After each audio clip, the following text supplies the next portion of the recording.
समन्ता चक्रवालेषु अत्रा गच्छन्तु देवता सद्धम्मं मुनिराजस्य शृणन्तु सग्गमुखदं ධම්මස්සවන කාලෝ අයං බදන්තා ධම්මස්සවන කාලෝ අයං බදන්තා ධම්මස්සවන කාලෝ අයං බදන්තා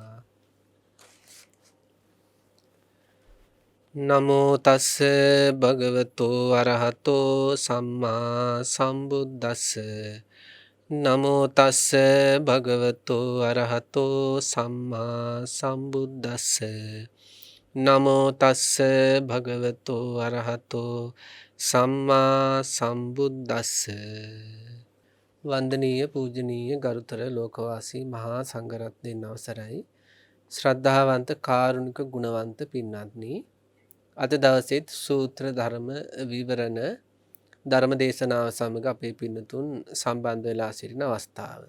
මේ සූත්‍ර ධර්ම විවරණ කියලා කියන්නේ සම්මා සම්බුදුරජාණන් වහන්සේ දේශනා කළ ඊටාම වටිනා කියන ධර්ම පරියායන් ඒ සූත්‍ර පිටකය ඒ වගේම අටුවා සහ ටීකාදී ග්‍රන්ථ ආශ්‍රිතව බුදුරජාණන් වහන්සේ දේශනා කළ බුද්ධ වචනය ඉක්මවා යන්නේ නැතුව ධර්මයට විනයට පටහැරි වෙන්නේ නැතුව දේශනා මාලාවක් වශයෙන් සිද්ධ කරගෙන යන වැඩසටහනක් කියලා අපේ පින්නතුන් හොඳට තීරුම් අරගෙන තියෙන්නේ.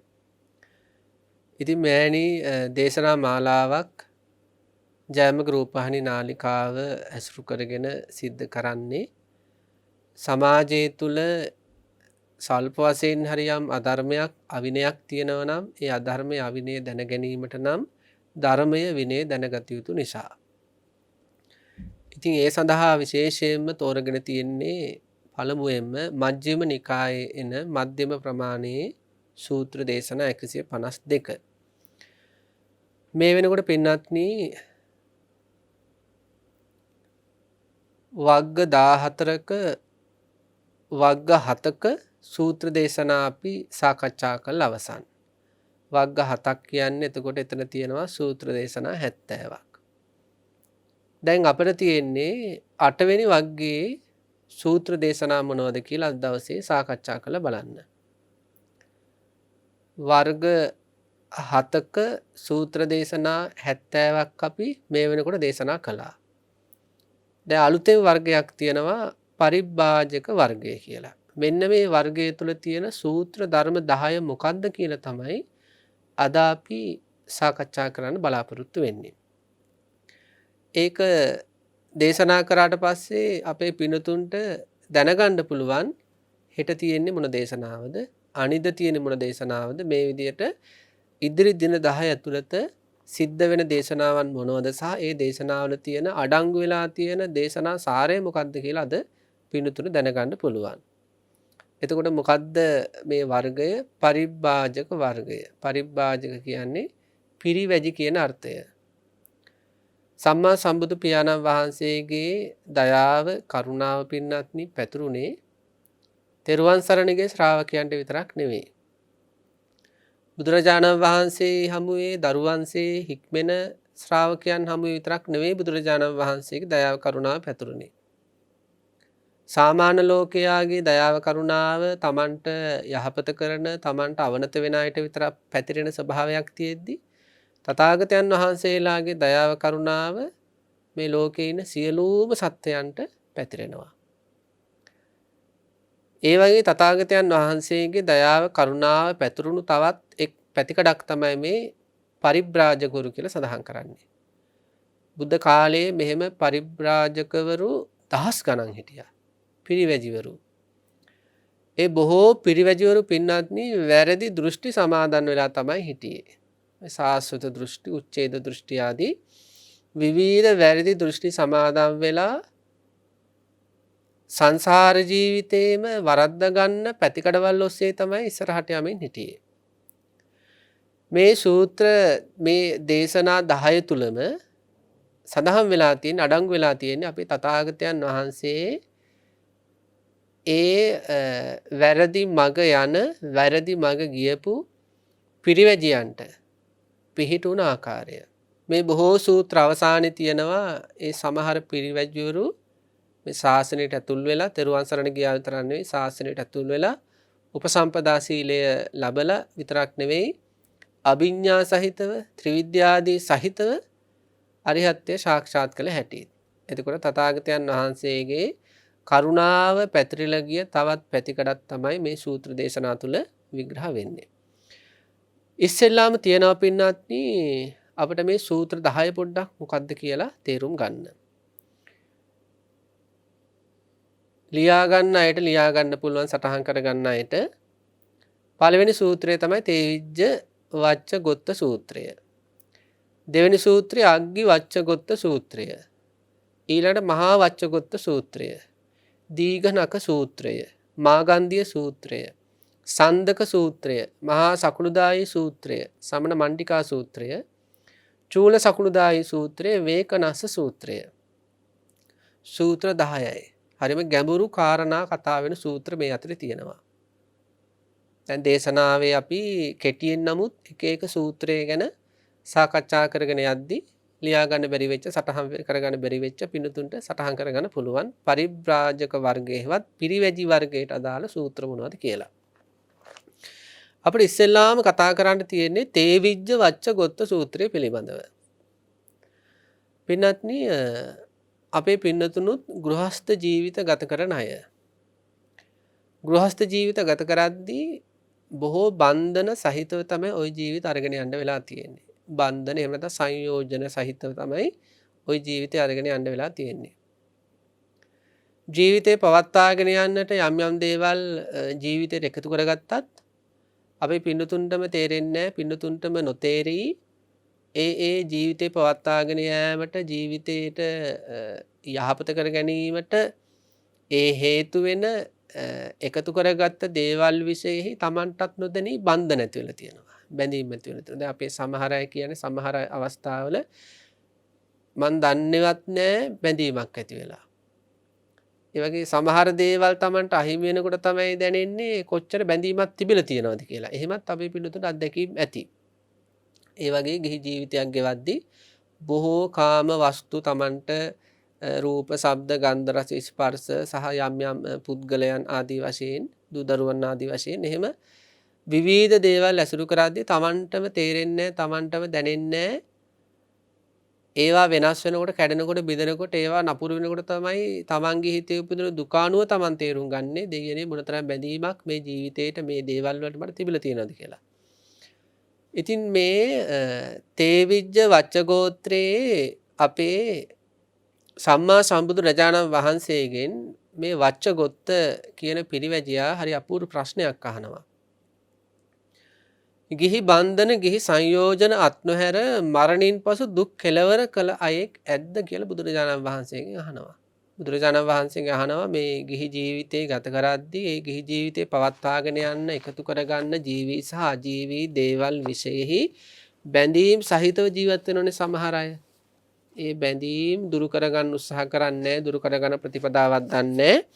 ඒවාට නැවත නැවත ඇලෙමින් ඒවායින් සතුටු වෙමින් ඒවා නිසා අඬමින් දොඩමින් අර මේ පහන් තිරේට ඇදිලා යන තනකොළ පෙත්තා පහන් තිරේ නිසා පිච්චිලා වැටිලා ආපහු පහන් තිරේටම යනවා වගේ.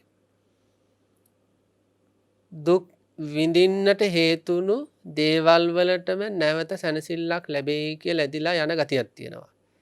ඉතින් අන්න එහෙම බැඳි ජීවිතේ මරණාසන්න මොහොත දක්වාම කටයුතු කරලා බුදුරජාණන් වහන්සේගෙන් අහනවා ස්වාමීනි භාග්‍යතුන් වහන්සේ මරණින් මතු ඉපදුන්නේ නැති කෙනෙක් ඉන්නවද? බුදුරජාණන් වහන්සේ සඳහන් කරනවා එබඳු පුද්ගලයෝ කිසිම කෙනෙක් නැහැ කියලා. ඒක අපිට හොඳ මේ පණිවිඩයක් මේ දෙන්නේ. දැන් අපේ සමහර පිනතුන්ගේ මුවෙන් කියවෙනවා හිතෙත් එහෙම අදහස් ඇති වෙනවා අනේ මට නම් මේ සංසාරේ යන්න බෑ. මේ මොන දුකක්ද මේ විඳින්නේ? එහෙම සමහර අවස්ථාවල Tamanටම නිකන් සංසාරේ දැනෙනවා ගිනි අඟුරු ගොඩක් වගේ. එහෙම වුණා කියලා අපිට සසර දුකේ එකපාරට ගැලවෙන්න පුළුවන් වේද? නැවත නූපදී ඉන්න පුළුවන් වේද? මේ වච්චගොත් අහන්නෙත් එහෙම එකක්. ගිහි බන්ධන, ගිහි සංයෝජන අත් නොහැර මරණින් පසු දුක් කෙලවර කළ කෙනෙක් ඉන්නවද? බුදුරජාණන් වහන්සේ සඳහන් කරනවා නෑ වච්චගොත්ත. ඒ කියන්නේ පින්නන්ති අපි හිතමු ගිනිමැලයක් තියෙනවා කියලා. ඒ ගිනිමැලේ දර ලැබෙනකම්ම නැවත නැවත ගිනි දැලි හට ගන්නවනේ. දර ලැබෙන්න නැවත ගිනි දැලි හට ගන්නවා. අන්න ඒ වගේ තමයි මේ පංචස්කන්ධය කියන ගිනි දැල්ලත් හේතු තියෙනකම්ම නැවත නැවත උපදිනවා. අවිද්‍යාව තියෙනවා නම් තණ්හාව තියෙනවා නම් මේ බන්ධනය කියන්නේ මේ තණ්හා මෙතන. ඒ අවිද්‍යාව තණ්හා කර්මාදී තියෙනවා නම් නැවත නැවත උපදිනවා. ඊළඟට බුදුරජාණන් වහන්සේගෙන් අහනවා ගිහි බන්ධන අත් නොහැර මරණින් මතු සුගතියට ගිය අය ඇද්ද? දැන් ඉස්සෙල්ලා ඇහුවේ මේක හොඳට තේරුම් ගන්න පින්නන්ති. ගිහි බන්ධන ගිහි සංයෝජන අත් හරින්න නැතුව ආපහු ඉපදුන් නැති අය ඉන්නවද? මරණින් මතු ඉපදුන් නැති අය ඉන්නවද ගිහි බන්ධන අත් නොහැර? බුදුරජාණන් වහන්සේ සඳහන් කරනෝ නෑ. මරණින් මතු එයාලා ඉපදෙනවා. ඊළඟට අහනවා ගිහි බන්ධන අත් නොහැර මරණින් මතු සුගතියට යන අය ඉන්නවද? එතකොට බුදුරජාණන් වහන්සේ දේශනා කරනවා එහෙම ඉන්නවා. වච්චගොත් අහනවා කීයක් විතර ඉන්නවද? 100ක් නෙවෙයි, 200ක් නෙවෙයි, 300ක් නෙවෙයි, 400ක් නෙවෙයි, 500ක් නෙවෙයි. මේක ගණන් කරන්නේ බුදුරජාණන් වහන්සේ දේශනා කරන විශාල ප්‍රමාණයක් ගිහි බන්ධන සහිතව ජීවිතය අරගෙන ගිහිල්ලා සුගතියට ගිය අය ඉන්නවා. දැන් ඔක අපි විසඳ ගන්න ඕන කාරණාවක්. බුදුරජාණන් වහන්සේ දේශනා කළ සූත්‍රයක් තියෙනවා රාසි කියලා. මේ සූත්‍රයේ පින්නති බුදු පියාණන් වහන්සේ අපේ පිළිතුරු ලස්සන ක්‍රමයක් කියා දෙනවා. ඒ බුදුරජාණන් වහන්සේ හමු වෙන්නේ එක්තරා ගෘහපතියෙක් මේ කාමභෝගී ජීවිතයක් ගෙවන අපි මේ කාම වස්තුත් එක්ක මේ ගිහි ජීවිතය අරගෙන යනවා. අනේ ස්වාමීනි භාග්‍යතුන් වහන්සේ මෙලොවත් පරලොවත් අපිට යහපත වෙන ක්‍රමවේදයක් කියලා දෙන්නකෝ. මේ දේවල් එක්කම දූ දරුවෝ අබ දරුවෝ මේ ගෙවල් දොරවල් මෙව්වත් එක්ක මේ ජීවිතය අරගෙන යන අපිට මෙලොව පරලොව දෙලොවම යහපත් වෙන්න අවවාදයක් දෙන්නකෝ කියලා බුදුරජාණන් වහන්සේට ගෞරවයෙන් ඉල්ලීමක් කරනවා. ඒ වෙලාවේ බුදුරජාණන් වහන්සේ දේශනා කරනවා මෙන්න මේ ක්‍රමයට ඔබට පුළුවන් නම් ඔබට ওই දේවල් අසුරු කරන්න භවගාමී ජීවිතය සුවපත් කරගන්න පුළුවන්. සුගතියට යන්න පුළුවන්. අගතිතෝ අමුච්චිතෝ අනජ්ජාපන්නෝ ආදීනව දස්සාවේ නිස්සරණ පඤ්ඤෝ පරිබුඤ්ජති. ඔබ යම්කිසි රූපයක්, ශබ්දයක්, ගන්ධයක්, රසයක්, ස්පර්ශයක් හෝ යම්කිසි අපිට දූ දරුවෙක් හරි අසුරු කරනවා නම් ස්වාමී භාර්යාවක් හරි තණ්හාවෙන් දැඩිව ගැට ගැහෙන්න එපා. දැන් තණ්හාව කියන්නේ අපි දන්නවා අකුසලයක්. හැබැයි තණ්හාවේ තියෙනනේ අඩු වැඩිකම්. දැන් දේශය ගත්තට පස්සේ දේශය කියන්නේ අකුසලයක්. හැබැයි ওই දේශය කර්මපත ගණයට වැටෙන්නේ තවත් කෙනෙක් මැරෙන්න ඕනේ. තවත් කෙනෙක් විනාශ වෙන්න ඕනේ. ආදී වශයෙන් අතුලාන්තයේ දැඩිව දේශකාරීව හිතුවොත් තමයි කර්මපත ගණයට වැටෙන්නේ. දැන් උදාහරණයක් ගත්තොත් එහෙම දැන් කෙනෙක් පරුස වචනෙන් බැන්න තමන්ට. එතකොට තමන්ට සියුම් තරහක් ඇති වුණා. හැබැයි කිසිම සාප කිරීමක් හදවතින් ආවේ නැහැ. ඒක කර්මපතයක් නෙවෙයි. ඒක නැවත උප්පත්තියකට හේතු වෙන එකකුත් නෙවෙයි. ඒ කියන්නේ ඒක නිරේගාමී අකුසලයකුත් නෙවෙයි. හැබැයි යම්කිසි මොහොතක දේශයක් ඇති වෙලා ඒ දේශයේ බලවත් තත්ත්වයක් තුළ සාප කරොත් ඇතුළතින් හොදක් වෙන්න එපා කියලා. ආන්න එක කර්මපතයක්. ප්‍රතිසන්දි ජනක කර්මයක් වෙනවා ඒක. අන්න ඒ වගේ තමයි තණ්හාව කියන අකුසලයේ. ඒ තණ්හාව කියන ලෝභය ඒකේ තියෙනවා පින්නති අඩු වැඩිකම්. දැන් සමහර අයගේ තණ්හාව වැඩි වුණාට පස්සේ പ്രേතකම කියලා අපි කියනවා. සමහර අයගේ තණ්හාව වැඩි වුණාම ගිජුකම කියලා අපි කියනවා. සමහර අයට කියනවා කෑදරකම කියලා. ඒ වගේ තණ්හාවේ එක එක අඩු වැඩිකම් වලට අපි දීපු නම් තියෙනවා. තණ්හාවෙම තවත් එක් ස්වභාවයකට අපි කියන ආදරය කියලා, ප්‍රේමය කියලා. එතකොට දැන් මෙතන මේ සඳහන් කරන්නේ අගතිතෝ කියන්නේ මෙතනදී මේ කාමවස්තු මේ දූ දරුවන් ආදී මෙන්න මේ දේවල් වලට දැඩිව තණ්හාවෙන් ගැට ගැහිලා යන්නේ නැතුව. අමුච්චිතෝ ඊළඟට තණ්හාවෙන් මේ සිහි මුලා වෙන්නේ නැතුව. දැන් සමහර අය ඉන්නවා තණ්හාව නිසා මනස විපිලිසරයි. ඒ කියන්නේ නිකන් දිශාව අමතකුණා වගේ. සමහර ඉන්නවා සමහර ශරීර වල තියෙන තණ්හාව නිසා සමහර වස්තු වල තියෙන තණ්හාව නිසා මොකද වෙලා තියෙන්නේ මනස හරීම මේ ගොඩ දාපු මාළුවෙක් වගේ. ඒකට කියනවා අමුච්චිතෝ. කියන්නේ තණ්හාවෙන් සිහි මුලා වෙලා. සියුම් තණ්හාවට එච්චර දෙයක් වෙන්නේ නැහැ. සාමාන්‍ය තණ්හාවට එහෙම දෙයක් වෙන්නේ නැහැ. තණ්හාව වැඩි වෙනකොට තමයි ඕක වෙන්නේ. ඊළඟ අනජ්ජහපන්නෝ තණ්හාවෙන් දැඩිව බැහැ ගන්න නැතුව. සමහර අයට ඕක වෙනව දැන් සමහර අය කියන්නේ පින්නත්නි දැන් කාගෙන් හරි ආදරයක් ලැබෙනකොට සමහර අය කියනවා ඒ කියන්නේ ආදරයක් දැනෙනකොට ඒ ආදරේ එයා කියනවා මට ඒ ආදරේ එකට දැනෙනවා කියලා. කියන්නේ ඒ හිතයි මේ හිතයි එකක් වගේ දැනෙනවා. අන්න එහෙම කියන්නේ සමහර අය නිකන් දෙසිතම එකක් වගේ දැනෙනවා කියලා. ඒ කියන්නේ අර හිතේ බැහැගෙන වගේ තණ්හාවෙන් මෙයාගේ හිත.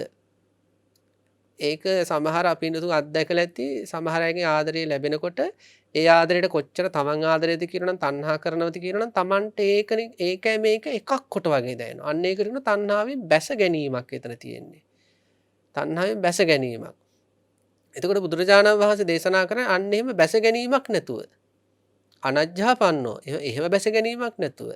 ආදීනෝ දස්සාවි හැමතිස්සෙම ඔය රූප ශබ්ද ගන්ධ රස ස්පර්ශ ඊළඟට ඔය කාම වස්තු අනිකුත් ආදී දූ දරුවා ආදී මෙන්න මේ හැම දෙයකම තියෙන ආදීනව තියෙනවානේ.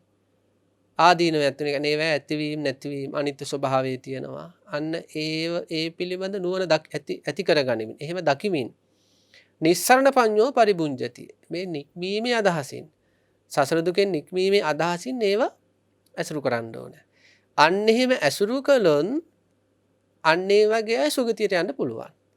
ඒ කියන්නේ අගතිතෝ කියන තණ්හාවෙන් දැඩිව ගැට ගැහෙන්නෙත් නැතුව, අමුච්චිතෝ කියන තණ්හාවෙන් අර මත් වෙන්නේ නැතුව, මුලා වෙන්නේ නැතුව, අනජ්ජාපන්නෝ කියන තණ්හාවෙන් ගැඹුරට ඒවට බහින්නේ නැතුව, බැහැන්නේ නැතුව ආදීනව දසාව කියන්නේ ඒ කාමයන්ගේ Tamanට සියුම් හරි තණ්හාවක් තියෙනවා නම් ඒවා නිරන්තරයෙන්ම ආදීනව දකිමින් මේවායින් මිදෙන්න සිද්ධ වෙනවා කියන හැඟීමෙන් සසර දුකෙන් නිදහස් වීමට උපකාරක ධර්ම විදියට ඒවා භාවිතා කරමින් ওই ජීවිතය අරගෙන ගියොත් සුගතියකට යන්න පුළුවන් පින්නත්නි.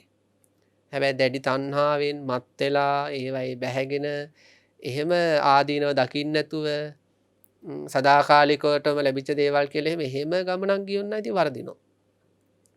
එතකොට බලන්න මෙතන බුදුරජාණන් වහන්සේගෙන් ගිහි බන්ධන ගිහි සංයෝජන අත්නොහැර මරණින් පසු දුක් කෙලවර කළ අයෙක් ඇත්තේද කියලා ඇහුවට පස්සේ බුදුරජාණන් වහන්සේ දේශනා කරන එහෙමයි නෑ. හැබැයි ගිහි බන්ධන අත්නොහැර මරණින් පසු සුගතියට ගිය අය නම් ඉන්නවා. පිරිණිවීමටපත් වුණ අය නෑ. නමුත් සුගතියට ගිය අය ඉන්නවා. ඒ සුගතියට යන්නේ කොහොමද කියලා අපිට රාසිකින සූත්‍රයෙන් තේරුම් ගන්න පුළුවන්. ඒ රාසිකින සූත්‍රයේ උගන්වනවා බුදුරජාණන් වහන්සේ ඒ ගෘහපතියන්ට අන්නර විදියට නුවණින් තණ්හාවෙන් ගැට ගැහෙන්නේ නැතුව ආදීනව දකිමින් භාවිතා කරන්න කියලා. ඉතින් අන්න ඒ වගේ තේවිජ්ජ වච්ච ගෝත්‍රයේ තුල අන්න එහෙම බොහොම වටින ගෘහස්ත ජීවිතයක් ගත කරන කෙනෙකුට උනත් එහෙම ගලප ගන්න පුළුවන් හොඳ ලස්සන දහම් කතාවක් විස්තර කරනවා. ඊළඟට අපි බලමු පින්නත් අග්ගි වච්චගොත්ත සූත්‍රයේ දෙවෙනි සූත්‍රය. මේ සූත්‍රය තුල විග්‍රහ වෙන්නේ පින්නත්නි දැන් අපි කවුරු සෝතාපන්න වෙන්න කැමති අය. ඒ කියන්නේ අපි සාමාන්‍යයෙන් සසර දුකෙන් නිදහස් වෙන්න කැමති බොහෝ අය. ඉතින් එහෙම සසර දුකෙන් නිදහස් වීමේ පළවෙනිම පියවර තමයි සෝතාපන්න ස්වභාවය. සෝතාපන්න ශ්‍රාවකත්වයටපත් වීම. එතකොට සෝතාපන්න වෙනකොට අපි දන්නවා දිට්ඨිය කියන එක ප්‍රහාණය වෙනවා. වැරදි දෘෂ්ටිය කියන එක ප්‍රහාණය වෙනවා. සක්කාය දෘෂ්ටිය ඇතුළු සාසුත දෘෂ්ටි, උච්ඡේද දෘෂ්ටි ආදී මේ සියලුම වැරදියට දක්නා වැරදියට අදහස් ඇති වෙන වැරදි අදහස් ඇති වෙන ඒ දෘෂ්ටි ප්‍රහාණයක් වෙනවා සෝතාපන්න ශ්‍රාවකත්වයේ තුල. මේ අග්ගි වච්චගොත්ත සූත්‍රයේදී මෙන්න මේ දෘෂ්ටියේ තියෙන ආදීනව ටිකක් මතු කරලා තියෙනවා. මේ දෘෂ්ටියේ තියෙන ආදීනව වගේක් මතු කරලා තියෙනවා. දැන් ඉස්සෙල්ලාම මේකට හේතු වෙන්නේ බුදුරජාණන් වහන්සේගෙන් මේ වච්චගොත්ත පිරිවැජියම දවසක් ඇවිල්ලා අහනවා ස්වාමීනි භාග්‍යතුන් වහන්සේ ලෝකයේ සාස්වතය කියන දෘෂ්ටිය ඔබ වහන්සේට තියෙනවද? ලෝකේ සාස්වතය කියන්නේ භවයෙන් භවයට යන ආත්මයක් එහෙම තියෙනවද කියලා මේ එහෙම දෘෂ්ටියක් තියෙනවද කියලා අහනවා. බුදුරජාණන් වහන්සේ සඳහන් කරනවා එහෙම නැහැ. භාග්‍යතුන් වහන්සේ ඔබ වහන්සේට අසාස්වතය කියන දෘෂ්ටිය තියෙනවද? ඒ කියන්නේ මරණින් මතු උප්පත්තියක් නැහැ කියලා එහෙම අදහසක් තියෙනවද? නැහැ එහෙමත් නැහැ. ලෝකයේ අන්තවත්ය කියලා අදහසක් එහෙම ඔබ වහන්සේට තියෙනවද? ඒ කියන්නේ ලෝකේ කෙලවරක් තියෙනවා කියලා. නැහැ එහෙමත් නැහැ කියනවා. එහෙනම් ඔබ වහන්සේට ලෝකේ අනන්තවත් කියලා අදහසක් තියෙනවද? ඒ කියන්නේ මේකේ කෙලවරක් නැහැ කියලා ඔබ වහන්සේට අදහසක් තියෙනවද? එහෙමත් නැහැ. සත්‍යය මරණින් මතු උපදී කියලා අදහසක් තියෙනවද? එහෙමත් නැහැ. සත්‍යය මරණින් මතු උපදින්නේ නැහැ කියලා අදහසක් තියෙනවද? එහෙමත් නැහැ. එහෙනම් කොහොමද අසද්ධාන තියෙන්නේ? බුදුරජාණන් වහන්සේ සඳහන් කරනවා මම සියලු දෘෂ්ටි සියලු අදහස් ප්‍රහාණය කරපු කෙනෙක්. සත්‍යය මරණින් මතු උපදිනවා කියලා දෘෂ්ටියකුත් නැහැ, මරණින් මතු උපදින්නේ නැහැ කියලා දෘෂ්ටියකුත් නැහැ. මේ ලෝකේ කිසිම දෘෂ්ටියක් බුදුරජාණන් වහන්සේගේ චිත්ත සංතානයේ වැඩ කරන්නේ නැහැ. ඒ කියන්නේ දෘෂ්ටි ප්‍රහාණය කරලා. බුදුරජාණන් වහන්සේ සඳහන් කරනවා ඒ වච්චගොත්තට මේ දෘෂ්ටිය කියලා කියන්නේ බොහෝම ආදීනව සහගත එකක්. මේ දෘෂ්ටි ප්‍රහාණය වීම කියන එක සිදුවන්න නම් මේ දෘෂ්ටියේ තියෙන ආදීනව දකින්න ඕනේ. සඳහන් කරනවා මේ ඕනෑම දෘෂ්ටියක් උපාදානය වුණාට පස්සේ ඒ උපාදානය වීමත් එක්ක මොකද වෙන්නේ පින්නත්? උපාදානයේ හේතුල භවයේ සකස් වෙනවා. භවයේ හේතුල ජාතිය සකස් වෙනවා. ජාතිය හේතුල ජරා ව්‍යාධි මරණ සකස් වෙනවා. ඊළඟට මේ දෘෂ්ටිය ඇති වුණාට පස්සේ මොකද වෙන්නේ? ඒ දෘෂ්ටිය ඒ තමන්ගේ ගත්ත දෘෂ්ටියම තමයි හරි කියන සංකල්පය ඇති කරගන්නට ලොකු වෑයමක් දරනවා. ඒ පිළිබඳව තර්ක කරනවා. ඊට පස්සේ කලහ ඇති වෙනවා. ඊළඟට මේ දෘෂ්ටිය ඇති වුණාට පස්සේ ඒ දෘෂ්ටිය නිසා තැවිලි ඇති වෙනවා. අකුසලයක් නිසා. ඉතින් මේ වගේ දෘෂ්ටියේ ලොකු ආදීන වගේක් තියෙන බුදුරජාණන් වහන්සේ දේශනා කරනවා ඔය කිසිම දෘෂ්ටියකට වැටෙන්නේ නැතුව මේ රූපයයි මේ රූපේ හට ගැනීමයි මේ රූපේ නැතිවීමයි. මේ වේදනාවයි මේ වේදනාවේ හට ගැනීමයි මේ වේදනාවේ නැතිවීමයි. මේ සංඥාවයි මේ සංකාරයයි මේ විඥානයයි මේවායේ හට ගැනීමයි මේවායේ නැතිවීමයි කියන අන්නේ හේතුඵල දහම බුදුරජාණන් වහන්සේ විග්‍රහ කරනවා. මේ කිසිම ලෝකයේ සාස්වතය කියන දෘෂ්ටියක්වත් ලෝකයේ කියන්නේ මේ පංචස්කන්ධය කියන එක මේ පංචස්කන්ධ ලෝකය අසාස්වතය කියලා හරි පංචස්කන්ධ ලෝකයේ අනන්තවත් හරි පංචස්කන්ධ ලෝකයේ අන්තවත් කියලා හරි මෙහෙම කිසිම දෘෂ්ටියක් නැහැ. බුදුරජාණන් වහන්සේ සඳහන් කරනවා එවැනි කිසිම වැරදි දෘෂ්ටියක් නැහැ. මොන වගේ අදහසක්ද තියෙන්නේ? රූපයක් තියෙනවා. ඒ රූපය හට ගන්නවා. ඒ රූපේ නැතිවීමක් තියෙනවා. වේදනා සංඥා සංකාර විඥාන කියන මේ පංචස්කන්ධ ධර්මයම බුදුරජාණන් වහන්සේ දේශනා කරන මේ විදිහට හේතුඵල ධමයක් කියලා. එතකොට ඒ අග්ගි වච්චගොත්ත සූත්‍රය තුළ සඳහන් වෙන්නේ මේ සියලුම දෘෂ්ටි ප්‍රහාණය වුණ කෙනෙකුට පංචස්කන්ධ ධර්මයේ පිළිබඳව තියෙන අවබෝධය. ඊළඟට බුදුරජාණන් වහන්සේ දස අකුසලයේ මුල් කරගත්ත සූත්‍ර දේශනාවක් ඊළඟට විග්‍රහ කළ තියෙන්නේ. මහා වච්චගොත්ත සූත්‍රය. ඒත් වච්චගොත්තටම ඒ වච්චගොත්ත කියන පිරිවැජියා මුල් කරගෙනම දේශනා වෙච්ච සූත්‍රයක්. දැන් පින්නත් අපි දන්නවා අකුසලය කියන ස්වභාවය. ඇත්තටම අපි හිතලා බලන්න ඕනේ දැන් මේ ලෝකේ බණහන අපේ සමහර පින්නතුන්ගේ හිතලත් අකුසල් හට ගන්නවා ඇති. තමන්ට දැනෙන්නේ නැද්ද ඒ හට ගන්න අකුසල් අතහරින්න හිත අකමැති ගතියක්. සමහර අකුසල් තමන්ගේ හිතේ හටගත්තට පස්සේ තමන්ට දැනෙලා ඇති ඒව හිත අල්ලගෙනම ඉන්නවා. දැන් සාමාන්‍යයෙන් අපේ හිත යමක් අල්ලගෙන ඉන්නට නම් හේතුවක් තියෙන්න ඕනේ. සාමාන්‍යයෙන් අපි දන්න හිත කියන එක සැපය හොයාගෙන යන එකක්. සැපය හොයාගෙන යන හිත දුකක් අල්ලගෙන ඉදීද? ඇයි මේ අකුසල් හිතවල හටගත්තම රාගයක් වෙන්න පුළුවන්, දේශයක් වෙන්න පුළුවන්. මේ මොනවා හරි අකුසලයක් හටගත්තට පස්සේ ඒක ප්‍රේමයක් හරි වෙන්න පුළුවන්, ආදරයක් හරි. ඇයි හිතේ කල්ලගෙන ඉන්නේ? ඇයි ඒ හිත ඒ අකුසලයේ අතහරින්නේ නැත්තේ? ඕනෑම අකුසලයක තියෙනවා පින්නත්නි රසයක්. රාග හිතේ රසයක් තියෙනවා. ද්වේෂ හිතේ රසයක් තියෙනවා.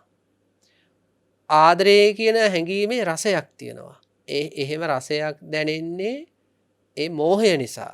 ඒ පෘථග්ජන හිතට එහෙම නමුත් ඒ මෝහය නිසා හරි අකුසලයක් හටගත්තට පස්සේ අකුසලයේ තුල රසයක් තියෙනවා. ඕකට දේශනාවේ පාවිච්චි කළේ ආස්වාදය කියන වචනය. හැම අකුසලයකම ආස්වාදය තියෙනවා. එතකොට බුදුරජාණන් වහන්සේ මෙතන සඳහන් කරනවා ලෝභය අකුසලයක්. අන්න එහෙම නැවත නැවත යම්කිසි ලෝභය කියන හැඟීමකම යම්කිසි විදියකට හිත රස විඳ ඒක රාග වශයෙන් හරි ආදරය වශයෙන් හරි ඒක ඔස්සේම ඒකම අල්ලගෙන හිටින්නෝ නම් අන්න ඒක අකුසලයක්. ඒ ලෝභයෙන් හිත මුදවගත්තොත් කුසලයක් බාටපත් වෙනවා. ඊළඟට ද්වේෂය හිත අල්ලගෙන තියෙනවා නම් ඒ ද්වේෂයේ මොනතරම් ඒකේ කුරු රසයක් වගේ එකක් තියෙනවා. ද්වේෂයේත් අර සමහර අය ඉන්නවා වෛර කර සතුටු වෙන්නේ. වෛර කර සතුටු වෙනවා. මේව ජීවිතේ එක සැරයක් හරි අත්දැකලා ඇති කියලා අපි හිතනවා පින්නදී බොහෝ අය. වෛර සමහර අය කියනවා වෛරය අතහරින්න කියලා. නමුත් හිත කැමති නෑ මං අතහරින්නේ නෑ. මට කරපුවා මට මතකයිනේ. අන්නේ අර ඇතුළාන්තයේ අර දේශය හොඳට විඳින ගතියක් තියෙනවා. ඉතින් තුවාලයක් කහ සතුට වෙනවා වගේ නිකන් අර ඒ දේශය තුලින් රසයක් විඳිනවා. ඉතින් අන්නේ රසය විඳින දේශය අකුසලයක්. හැබැයි දේශය දුරු කළොත් ඒ කුසලයක් බාටපත් වෙනවා. ඊළඟට මෝහය අකුසලයක්. ඊළඟට මේ මෝහය දුරු කළොත් කුසලයක් බාටපත් වෙනවා. මේ වච්චගොත්ත සූත්‍රය තුල අඩංගු වෙලා තියෙන්නේ. ඊළඟට සඳහන් වෙනවා ප්‍රාණඝාතය අකුසල කර්මයක්. ප්‍රාණඝාතය නිවත් වීම කුසල කර්මයක්. මේ ප්‍රාණඝාතය දෙන්නේ රසයක් තියෙන නිසා. දැන් උදාහරණයක් ගත්තොත් අපි හිතමු තමන්ගේ අතට මදුරුවෙක් වහනවා කියලා කාගේ හරි අතට. ඒ මදුරුවා විඳින්නේ යම්කිසි රසයක් නැත්නම් ආස්වාදයක් විඳින්න. ඒ කියන්නේ බලන්න සමහර අයට මදුරුවා මරා ගන්න බැරුව මදුරුවා ඉගිලිලා ගියොත් මොකද වෙන්නේ? දුක් ඇති වෙනවා. එතකොට මදුරුවා ඉගිලිලා යනකොට දුක ඇති වෙනවා නම් මදුරුවා තැළුවා නම් ඇති වෙන්නේ මොකද්ද? සැපේ ඇති වෙන්නේ. ඒ ප්‍රාණඝාත කරන්නේ සතුට වෙනුවෙන්. දැන් සමහර අය වුණ එහෙම අඩදබර ඇති වුණාට පස්සේ සමහර අය මුදල් ගෙවලා කියනවා අන්න අර මිනිස්සේ මරන්න. ඇයි මැරුවොත් තමයි සැනසෙල්ල. ඒක බොහෝම වැරදි එකක්. නමුත් අපි ඉතින් මේ ධර්මානුකූලව තේරුම් ගන්න ඕන මේ වැරදි කිරීම තුළ සතුට අත්දකිනවා ලෝක සත්‍යය. ප්‍රාණඝාතය තුළ සතුට අත්දකින, හොරකම තුළ, කාමමිත්‍යාචාරය තුළ සතුට අත්දකිනවා. මෙන්න මේ ආස්වාදය වෙනුවෙන් මේ කාය කර්ම සිදු කළත් කාය දුස්චරිතවල යෙදුනත් ඒවට අනිවාර්යෙන් දුක් විපාක ලැබෙනවා. අන්න ඒ නිසා මේ ප්‍රාණඝාතය කියන අකුසල කර්මෙන් නිවත් වීම කුසල කර්මයක්. දුක් විපාක ලැබෙන්නේ නැහැ. සොරකම හෝ කාමමිත්‍යාචාරය කියන අකුසල කර්මෙන් ඉවත් වීම සැප විපාක ලැබෙන්න හේතුවක්. ඊළඟට දේශනා කරනවා මනෝ කර්මය කියන්නේ මුසාබස් කීම, කේලම් කීම, පරුෂ වචන කීම, ප්‍රලාප කතා කිරීම අකුසලයක්. ඒවෙන් අත් මිදුණොත් කුසලයක්. ඊළඟට දේශනා කරන මනෝ කර්ම. යම් කිසි කෙනෙක් අන්සතු වස්තු වලට ආස කරනවා නම්, අන්සතු වස්තු තමා සතු කරගන්න හිතනවා නම්, දැන් සමහර දේවල් දැක්කම, සමහර ශරීර දැක්කම, සමහර ආදරයන් දැක්කම සමහර අයට හිතන අනේ ඒ ආදරේ මගේ වෙනවා නම්, අනේ ඒ කෙනා මගේ වෙනවා නම්, අනේ ඒ අපි හිතුව ජංගම දුරකථනයක් කියලා, අනේ ඒ වගේ ෆෝන් එකක් මගේම වුණොත්, ඒ වගේ වාහනයක් මටම තිබ්බොත්, ඒ කියන්නේ සමහර අයට ඇති වෙනවා ලෝභය අභිභවාගිය අන්සතු වස්තු, අන්සතු දේවල්, අන්සතු ආදරය ආදිය මගේ කර ගැනීමේ දැඩි හැඟීමක්. සමහර අයට ඕක හරියට හට ගන්නවා. ඒකට කියනවා අවිද්‍යාව කියලා. ඒක අකුසලයක්. ඒක යම් කිසි කෙනෙක් දුරු කළොත්, අවිද්‍යාවෙන් ඉවත් වුණොත් ඒ කුසලයක් වෙනවා. ඊළඟට ව්‍යාපාදය කියන්නේ අන් අය වෙනසෙන්න ඕනේ කියන ව්‍යාපාදය මෙතනදී කතා කරන්නේ. ඒක දුක් විපාක ලබා දෙනවා. ඒ ව්‍යාපාදයෙන් ඉවත් වීම සැප විපාකයක්. ඊළඟට මිත්‍යා දෘෂ්ටිය. මිත්‍යා දෘෂ්ටිය කියන්නේ දුකක්. ඒක අකුසලය. ඒකෙන් ඉවත් වුණොත් සම්මා දිට්ඨියටපත් වුණොත් ඒක කුසලයක්.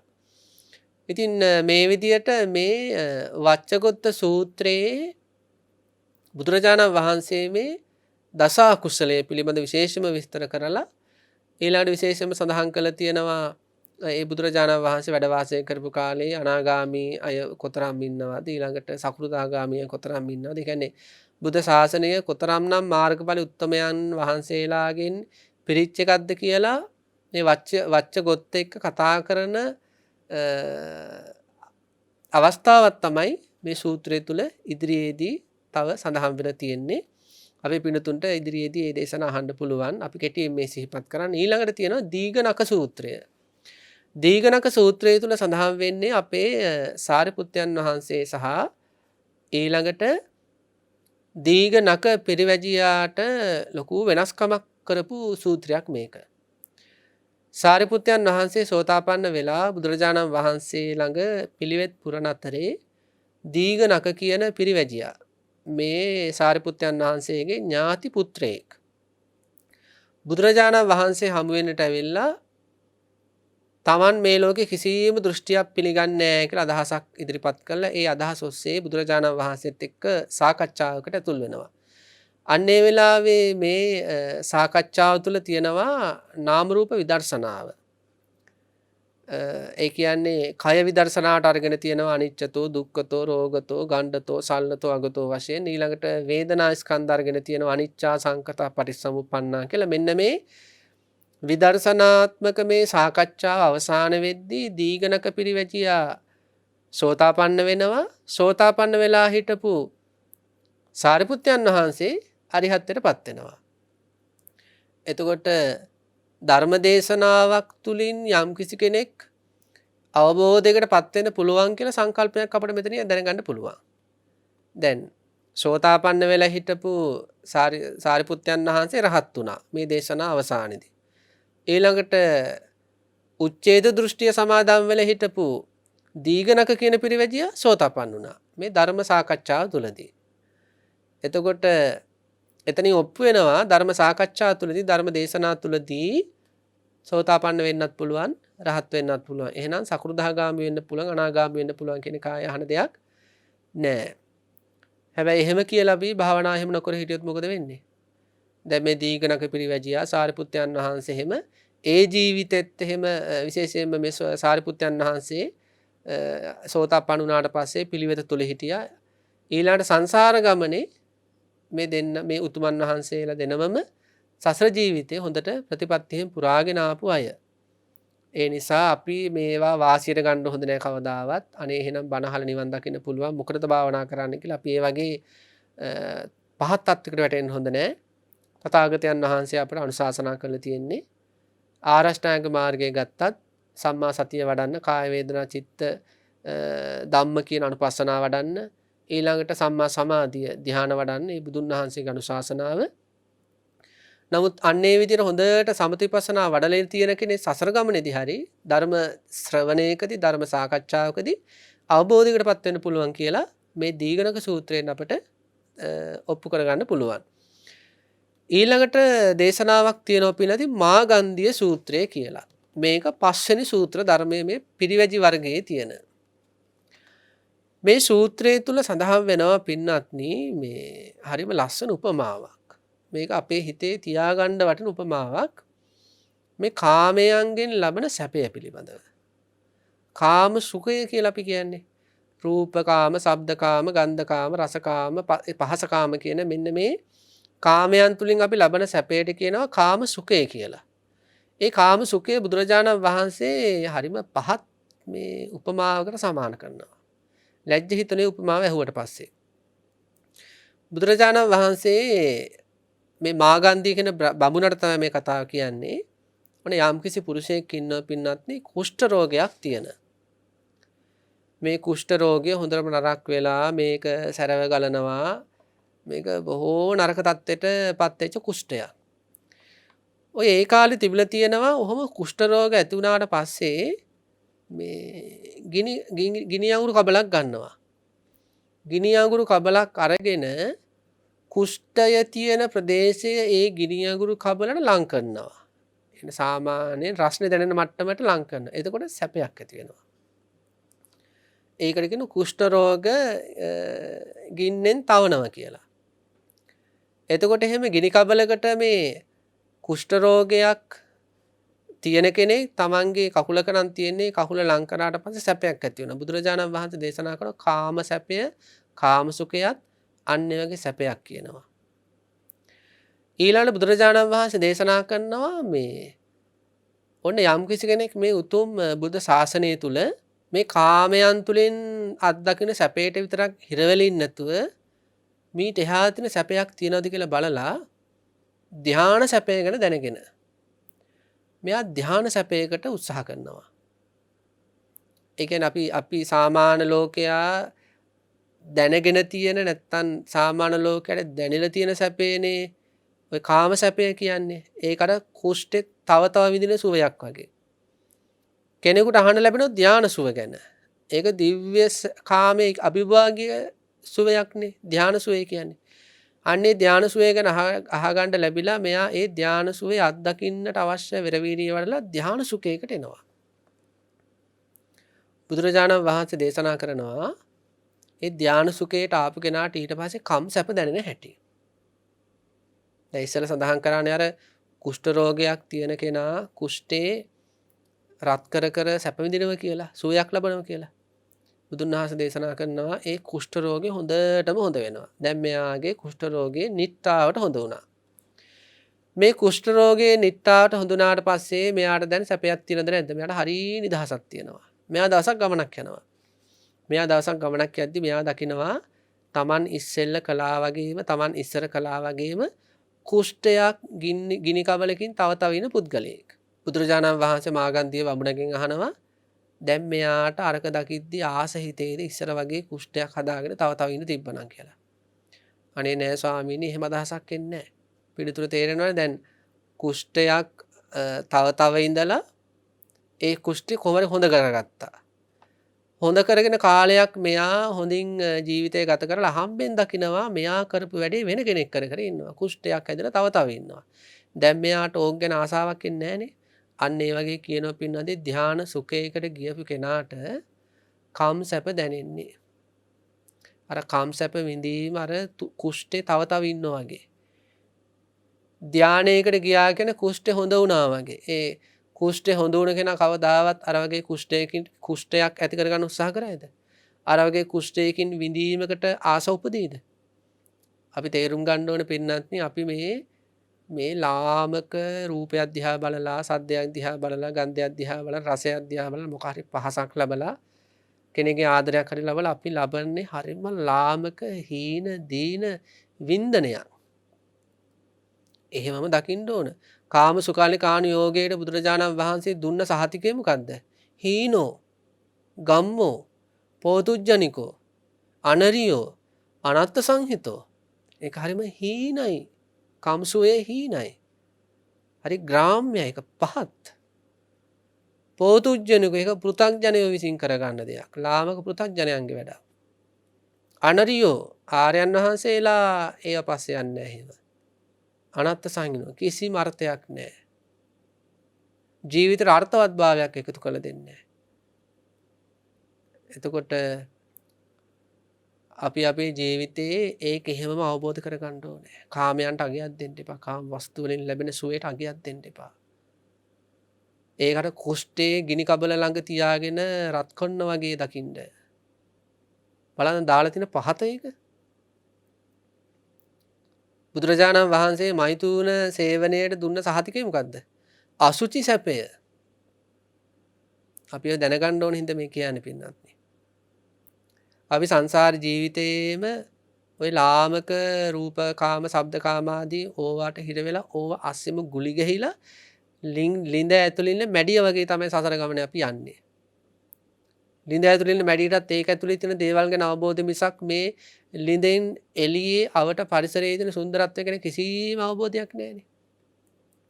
සම්මා සම්බුදු වරයන් වහන්සේලා මේ ලෝකෙට පහළ වෙලා අපට කියා දෙනවා. ඔය කම් සැප කියන ඔය අඳුරු ගුහාව ඇතුලේ තියෙන සුවය වගේ නෙවෙයි.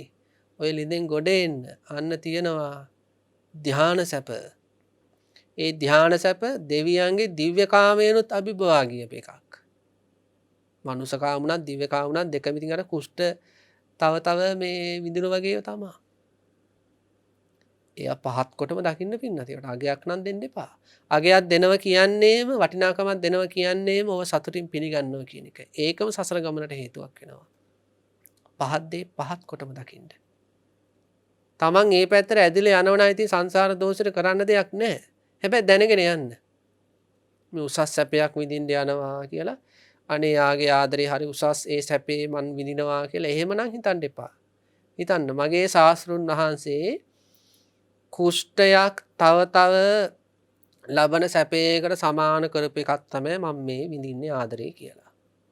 දැනගෙන කරන්න. ඉතින් කරන්න දෙයක් නැහැ. තමන් ඒ පැත්තට ඇදිලා යනවා නම් තමන්ගේ අකුසලයේ හින්දා කරන්න දෙයක් නැහැ. හැබැයි ඒකට අගයක් දීලා ඒක විඳින්න යන්න එපා. ඕවයින් අයින් වෙන එකම හොඳ. නමුත් සංසාර දෝෂයට හරි ඇදලා යනවා නම් ඒ බුදුරජාණන් වහන්සේ දුන්න සහතිකයක් තියෙනවනේ. ඒ සහතිකය මතක් කරගන්න. ඒ සහතිකය මතක් කර ගැනීම ඉදිරියේදී අපට ඕවයින් ගැලවෙන්න හේතුවක් වෙනවා. ඉතින් මේ මාගන්ධිය සූත්‍රය අන්න එහෙම විස්තරයක් තියෙන්නේ. පින්නත් ඊළඟට අපට සාකච්ඡා කරන්න තියෙන්නේ සන්දක සූත්‍රය. ඒක 6 වෙනි සූත්‍රය.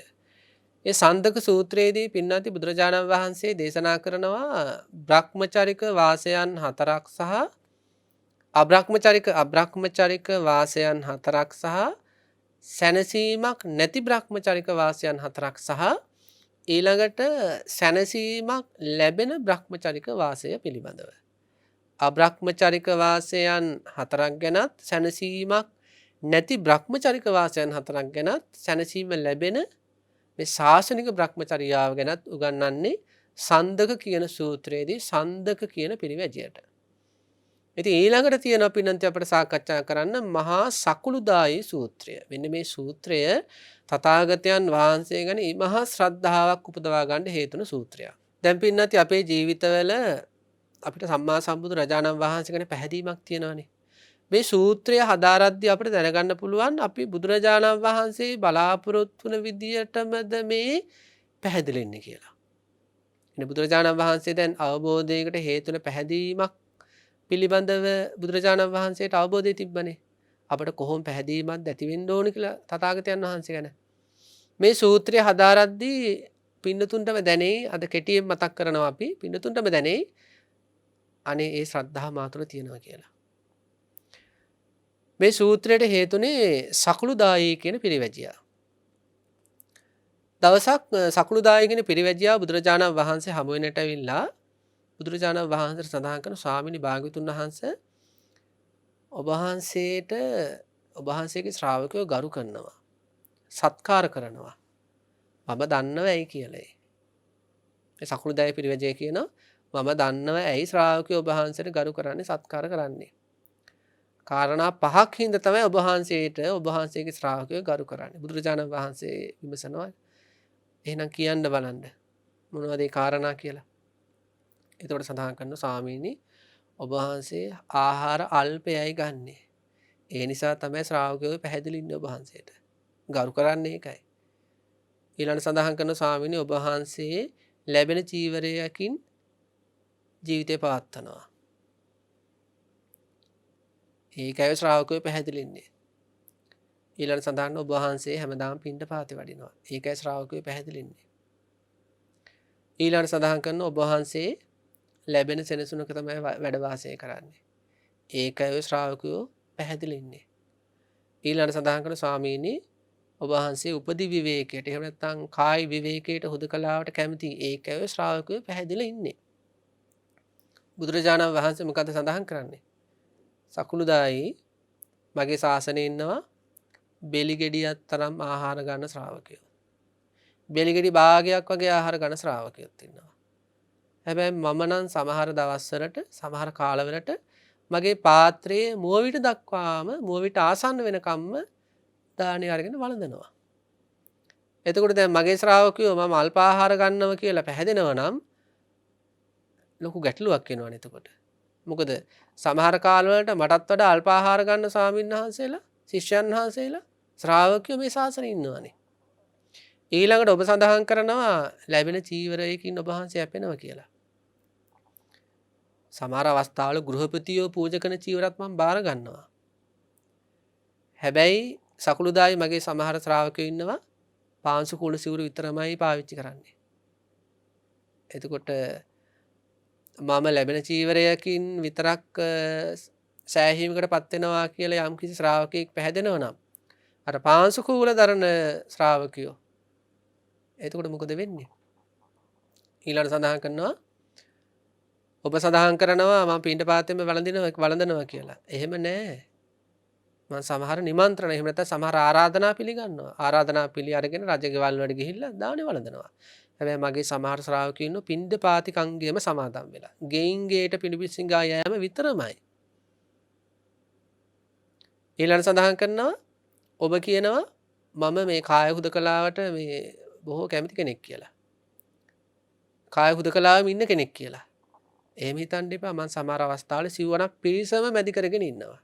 වෙලාවට රජවරු ඇමතිවරුත් මැදි කරගෙන ඉන්නවා. හැබැයි මගේ සමහර ශ්‍රාවකයෝ ඉන්නෝ ඈත දුර සෙනසුන් වල දවස් 15කට සැරයක් නැත්තම් අඩමසකට වරක් සිද්ධ කරන පොහොය විනය කර්මයකට විතරයි එකතු වෙන්නේ. එතකම්ම තනියම හුදකලාව ජීවත් වෙන්නේ. එතකොට ওই කාරණා වලින් ශ්‍රාවකයෝ මට පැහැදෙනවා කියන එක පිළිගන්න බෑ. එහෙනම් මොනවා හින්දාද ඔබ වහන්සේට පැහැදෙන්නේ? අන්න සඳහන් කරනවා. මා තුළ උතුම් සීලයක් තියෙනවා කියන සීල සම්පත්තියක් තියෙනවා කියන අදහසින් තමයි ශ්‍රාවකයෝ පැහැදෙන්නේ. මා තුළ සර්වඥතා ඥානය තියෙනවා කියන අදහසින් තමයි ශ්‍රාවකයෝ පැහැදෙන්නේ. බලන්න අපිත් පැහැදලා ඉන්නේ එහෙමනේ. ඊළඟට මා තුළ ඇති අධි ප්‍රඥාව නිසා ශ්‍රාවකයෝ මා කෙරේ පැහැදලා ඉන්නවා. ඊළඟට ඕනෑම ශ්‍රාවකේ දුකක් කියාගෙන ආවොත් දුකෙන් පීඩිත වෙලා ඒ දුක දුරු කරන්න මම ධර්මයේ දේශනා කරනවා. ඒ දුක්වලට හේතුව මම දේශනා කරනවා. ඒ දුකට හේතුව නැති කිරීම දේශනා කරනවා. නැති කිරීමේ මාර්ගය දේශනා කරනවා. ඒ නිසා ශ්‍රාවකයෝ මට ගරු කරනවා, සත්කාර කරනවා. ඊළඟට මම ශ්‍රාවකයන්ට විවිධ මාර්ග ඔස්සේ පිළිවෙත උගන්වලා තියෙනවා. බුදුරජාණන් වහන්සේ දේශනා කරනවා සතර සතිපට්ඨානෙ උගන්වලා තියෙනවා. ඒ ඔස්සේම ඉස්සරහට ගිහලා අරිහත්ත්වයටපත් වෙන්න පුළුවන්. සතර සම්‍යක් ප්‍රධාන වීර්යය මම උගන්වලා තියෙනවා. ඒ ඔස්සේම ඉදිරියට ගිහලා අරිහත්ත්වයටපත් වෙන්න පුළුවන්. සතර ඉරිදිපාද මම උගන්වලා තියෙනවා. පංච බල ධර්ම මම උගන්වලා තියෙනවා. සප්ත බොජ්ජංග ධර්ම උගන්වලා තියෙනවා. ඒ ඔස්සේම ඉදිරියට ගිහිල්ලා කෙනෙකුට රහත් වෙන්න පුළුවන්. ඒ නිසයි ශ්‍රාවකයෝ මට පැහැදිලා ඉන්නේ. ඊළඟට සඳහන් කරනවා අෂ්ට විමෝක්ෂ ගැන මම උගන්වලා තියෙනවා. ආර අෂ්ටාංග මාර්ගය ගැන උගන්වලා තියෙනවා. අභිභායතන ගැන උගන්වලා තියෙනවා. කසින ගැන උගන්වලා තියෙනවා. ධානය ගැන උගන්වලා තියෙනවා. දිබ්බ සෝත, දිබ්බ චක්කු, චතුූපපාත ඥාන, පුබ් නිවාසානුසති ඥාන ආදී මේ විවිධ ඥානයන්ට යන පිළිවෙත මම උගන්වලා තියෙනවා. ඒ ඔස්සේම ඉස්සරහට ගිහලා නාම රූප විදර්ශනාවෙන් අරිහත්ත්වයට යන විදිය මම උගන්වලා තියෙනවා. ශ්‍රාවකයෝ තමන් මා කෙරෙහි පැහැදිලි ඉන්නේ. ශ්‍රාවකයෝ ගරු කරන්නේ මට. ශ්‍රාවකයෝ සත්කාර කරන්නේ ඔය කාරණා නිසා මිසක් ඔබ සඳහන් කළ කාරණා නිසා නෙමෙයි. බලන්න පින්නත් අපිත් පැහැදිලි ඉන්නේ ඒ කාරණා අනුවමද නැද්ද? බුදුරජාණන් වහන්සේ කෙනෙක් මේ සඳහන් කළ හැම කාරණාවක් නිසාමද නැද්ද අපිත් පැහැදිලි වෙන අපේ පැහැදීම නිවැරදි. ඊළඟට බුදුරජාණන් වහන්සේ මේ විදියට මේ සකුළුදායි සූත්‍රයේ මේ විදියට විග්‍රහ කරලා අන්තිමට මේ සකුළුදායි පිරිවැජියා බුදුරජාණන් වහන්සේ කෙරෙහි පැහැදීම ඇති වෙන්නටම මේ සූත්‍ර දේශනාව හේතුන හැටි විග්‍රහ කරලා තියෙන මේ සූත්‍රයේ ඊළඟට 8 වෙනි සූත්‍රය සමන මණ්ඩිකා සූත්‍රය.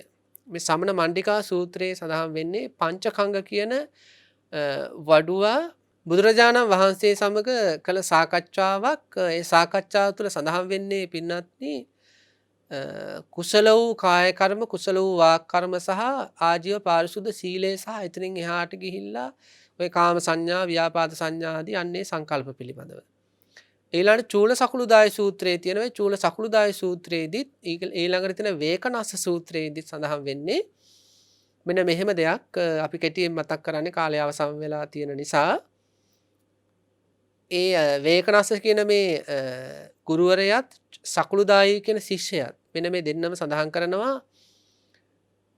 මේ ආත්මය පිළිබඳව යම්කිසි විග්‍රහයක් එයාලා සඳහන් කරන පින්නති රතු පාට පළසක් තියෙනවා. අනේ රතු පාට පළසේ යම්කිසි වෙරළුමිනක් බැබලෙන්නේ යම්සේද. අන්න එහෙම කියන මේ ආත්මය.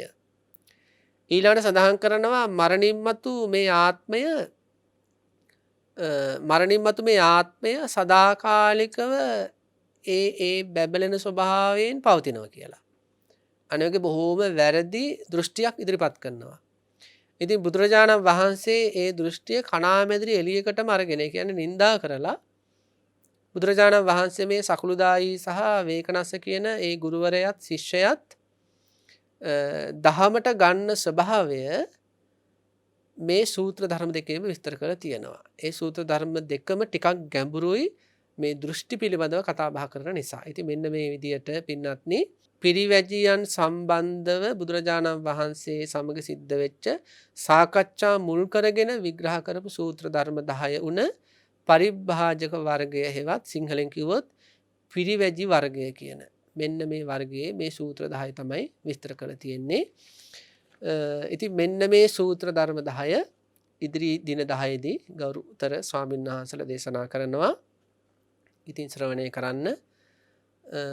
අද සටහන් කරගත්ත කෙටියෙන් නම් සටහන් කරගත්ත කරුණු කාරණා තියෙනවා නම් ඒ කාරණා පුළුල්ව පැයකට ආසන කාලයක් තුල ඒ සූත්‍ර තුලින් පිළිතුර දැනගන්න පුළුවන්. ඉතින් හැම දිනාටම ආශිර්වාද කරනවා, පුණ්‍ය ආනුමෝදනා කරනවා. මේ හැම වෑයමක්ම අපේ පින්නතුන්ට නිවැරදි ධර්මය ජීවිතයට එකතු කරගෙන මේ වේදනාකාරී දුක්ම සකස් වෙන සංසාරයෙන් නිදහස් වෙන්නට උපකාරයක් වනු පිණිසමයි. ඉතින් හැම දිනාටම සෙත් ප්‍රාර්ථනා කරමින් අද විශේෂයෙන්ම ධර්ම දේශනාව සඳහා දායකත්වයේ ධර්මයෙන් කටයුතු කරන පින්වන්ත පිරිසක් ඉන්නවා. වංචාවල පනාන මුවේ කෝපිවත්තේ සිසිල නිවසේ පදිංචි W චන්ද්‍රදාස මහත්මයාත් NG කාර්ය වසම් වන විශ්‍රාමික ගුරු මහත්මීන් විසින් W චන්ද්‍රදාස මහත්මයාත් NG කාර්ය වසම් මහත්මයාත් කියන විශ්‍රාමක ගුරු යුවල විසින් තමයි මේ ධර්ම දේශනාව සඳහා දායකත්වයේ ධර්මයෙන් කටයුතු කරන්නේ. විශේෂයෙන් බලාපොරොත්තු වෙනවා ඒ W චන්ද්‍රදාස සහ NG කාර්යවසම් යුවලටත් දූදරු මුණුබුරු මිනිපිරියන් ඇතුළු ඥාතීන්ට නිදුක් නිරෝගී සුවය සහ නිවන් මඟ දොරටු වීමට මේ පින හේතු වෙන්න ඕනේ කියලා. ඉතින් මේ පින්වත් දෙපළ බලාපොරොත්තු වෙන විදියට ඒ දරුවන් ඇතුළු සියලුම දෙනාටම මේ පැයකට ආසන්න කාලයක් මේ ලෝකයේ පුරාවට බුදු පියාණන් වහන්සේ දේශනා කළ ධර්මය ප්‍රචාරය කිරීම සඳහා දායකත්වයේ දරීම තුළ මතුවෙච්ච මහා පුණ්‍ය කර්මයේ හේතුල හැම දිනාටම කායික මානසික නිදුක් නිරෝගී සුවපත් භාවයම ලැබෙත්වා කියලා අපි ප්‍රාර්ථනා කරනවා. ඒ වගේම දේශිකයන් වහන්සේ ඇතුළු ජයමග කාර්ය මණ්ඩලයටත් නිදුක් නිරෝගී සුවය සහ නිර්වාණ දොරටුව විවර වීමට මේ පින් හේතු වේවා කියලා ප්‍රාර්ථනා කරනවා. ඒ වගේම ඒ පිනතුන් නමින් මිය පරලෝ යන්නට යෙදුණු සියලුම වර්ග පරම්පරාගත ඥාතීන්ට සසරගත ඥාතීන්ටත් නිවන් සෝය පිණිසම මේ ධර්ම දානමේ පින්කම හේතු වේවා කියලා ප්‍රාර්ථනා කරනවා. ඉතින් අවසාන වශයෙන් දායකත්වයෙන් දරන W චන්ද්‍රදාස ඒ ගුරුතුමාටත් NG කාර්යව සම්ගුරුතුමියටත් ඒ දරුවන්ටත් ඊළඟට ඒ පවුලේ හැමදෙනා ඇතුළු ලෝකේ බණහපු පිනතුන් හැමදෙනාටමත් බුද්ධ ආදී රත්නේ අනන්ත ත්‍රිවිධ රත්නත්‍රයේ අනන්ත ගුණානුභාවයෙන් මේ ජීවිතේ සුවපත් කරගෙන සසර ජීවිතේ සුවපත් කරගෙන ඉක්මනින්ම මේ වේදනාකාරී සසරගත ජීවිතෙන් නිදහස් වෙලා උතුම් නිර්වාණයම සාක්ෂාත් කරගන්න මේ කුසලය පාරමිතාවක් වේවා කියලා අපි ප්‍රාර්ථනා කරනවා. හැම දිනාටම තෙරුවන් සරණයි. ආකාසට්ඨාච බුම්මට්ඨා දේවා නාග මහිද්దికා පුඤ්ඤන්තං අනුමෝදිත्वा චිරන් රක්ඛන්තු ශාසනං චිරන් රක්ඛන්තු දේශනං චිරන් රක්ඛන්තු මම් පරන්ති.